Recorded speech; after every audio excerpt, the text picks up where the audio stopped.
मनोज जरांगे पाटील यांनी पुन्हा एकदा उपोषणाला बसणार असल्याचं जाहीर केलेलं आहे। मराठा समाजाच्या प्रलंबित मागण्यांसाठी जरांगे पाटलांनी उन्हात उपोषण करण्याचा इशारा दिलेला आहे।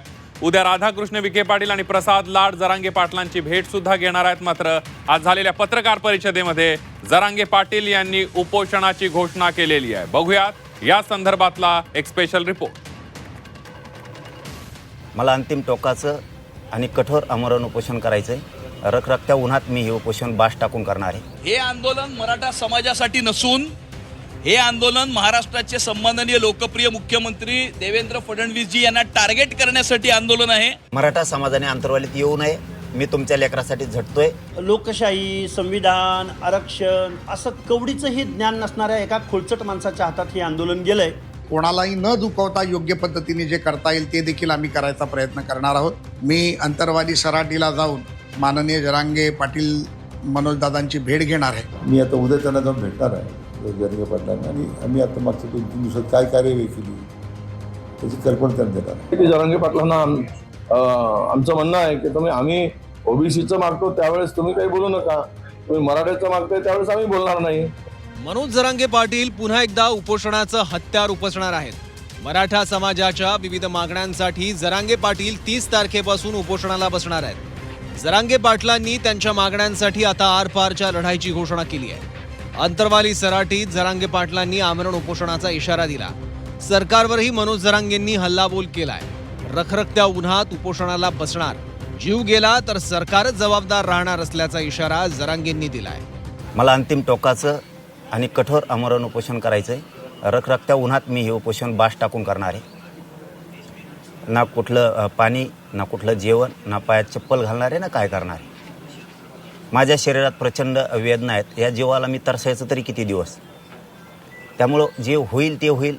उसनं घाताचा बळी गेला तरी देवेंद्र फडणवीसांमुळं गेला, सरकारमुळं गेला। हे आंदोलन मराठा समाजासाठी नसून हे आंदोलन महाराष्ट्राचे सन्माननीय लोकप्रिय मुख्यमंत्री देवेंद्र फडणवीस जी यांना टार्गेट करण्यासाठी आंदोलन आहे।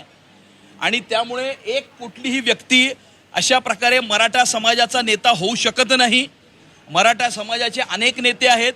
मराठा समाजाला या महाराष्ट्रामध्ये खऱ्या अर्थानं न्याय कोणी मिळवून दिला असेल तर तो सन्माननीय मुख्यमंत्री देवेंद्र फडणवीस जी यांनीच हा त्या ठिकाणी मिळवून दिलेला आहे। जरांगे पाटलांनी आंदोलनाची तारीख सांगितल्यानंतर मराठा समाजाला ठिकठिकाणी आंदोलन आणि उद्रेक न करण्याचं आवाहन केलंय। अंतरवाली सराटीत सुद्धा न येण्याचं आवाहन जरांगेंकडून करण्यात आलं। तर दुसरीकडे जरांगेंच्या आंदोलनावरून ओबीसी नेते लक्ष्मण हाके यांनी टीका केली आहे। कवडीचं ज्ञान नसणाऱ्या लोकांच्या हातात आंदोलन दिल्याचा खोचक टोला जरांगेंना लगावलाय। मराठा समाजाने अंतर्वालीत येऊ नये, मी तुमच्या लेकरासाठी झटतोय। सरकार मराठ्यांवरती प्रेम दाखवतंय की मराठ्याला ऊन लागतंय। मराठ्यांना विटीस धरू नका। माझी विनंती आहे, मराठा समाजाने अंतर्वालीत येऊ नका। सगळ्यांनी सरकार काळजी करतंय आणि तुम्हालाही दिसलंय करतंय का नाही करत सरकार काळजी। कुणीही राज्यात, तिसरा मुद्दा, कुणीही राज्यात उद्रेक धिंगाणा करायचा नाही। अंतरवली बाबाच्या उपोषणाला हार्दिक शुभेच्छा। 8 वेळा उपोषण झालंय, आता 9व्या वेळा उपोषण होऊ घातलंय। मुळात हे आंदोलन लोकशाही, संविधान, आरक्षण असं कवडीचंही ज्ञान नसणाऱ्या एका खोलचट माणसाच्या हातात हे आंदोलन गेलंय। याचं दुर्दैव आम्हाला महाराष्ट्रातल्या अर्ध्या लोकसंख्येला म्हणजे ओबीसी BJNTच्या बांधवांना आहे। जरांगेंनी उपोषणाचा इशारा दिल्यानंतर आमदार प्रसाद लाड पुन्हा एकदा जरांगे पाटलांची भेट घेणार आहेत। जरांगेंची समजूत काढण्याचा प्रयत्न करण्यात येणार आहे। उद्या प्रसाद लाड आणि राधाकृष्ण विखे पाटील हे जरांगे पाटलांची भेट घेणार आहेत। कोणालाही न दुखावता योग्य पद्धतीने जे करता येईल ते देखील आम्ही करायचा प्रयत्न करणार आहोत। कुठल्याही समाजाला यामध्ये नुकसान होणार नाही याचा देखील आमचा प्रयत्न राहणार आहे।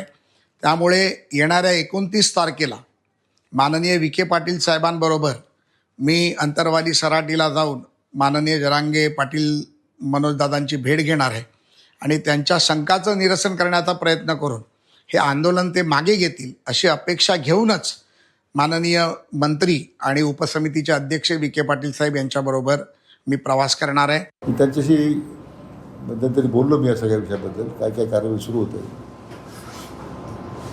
आणि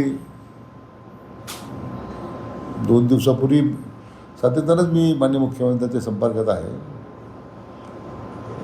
माझे सहकारी प्रसाद लाड माझ्या समेत आहेत. मी आता उद्या त्यांना जाऊन भेटणार आहे जरांगे पाटलांना, आणि आम्ही आता मागच्या 2-3 दिवसात काय कार्यवाही केली त्याची कल्पना त्यांना देणार आहे. हैदराबाद गॅझेट लागू केल्यानंतर कुणबी प्रमाणपत्र वाटपाचं थांबलेलं काम सुरू करण्याची मागणी जरांगेंची आहे. 29 मे पर्यंत मराठवाड्यात कुणबी प्रमाणपत्रांचं वाटप करावं. कुणबी नोंदी सापडलेल्या 58 लाख मराठ्यांना तातडीनं प्रमाणपत्र द्यावं.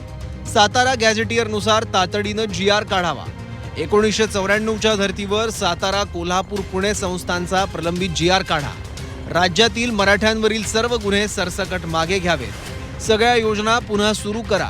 एकही योजना बंद होऊ नये. आरक्षणासाठी बलिदान देणाऱ्या कुटुंबाला महावितरण आणि MIDC मध्ये नोकरीचा GR काढा. आरक्षणासाठी नेमलेली मंत्रिमंडळ बरखास्त करा. आरक्षणासाठी नव्यानं समिती स्थापन करा. या जरांगेंच्या मुख्य मागण्या आहेत. मराठा समाजाला न्याय देण्याचं काम केलं आणि जे काही उर्वरित प्रश्न आहेत ते देखील सोडवण्यासाठी सरकार सकारात्मक आहे. म्हणजे त्यांना उपोषण करण्याची गरज पडणार नाही पडू नये असेच सरकारची भूमिका आहे.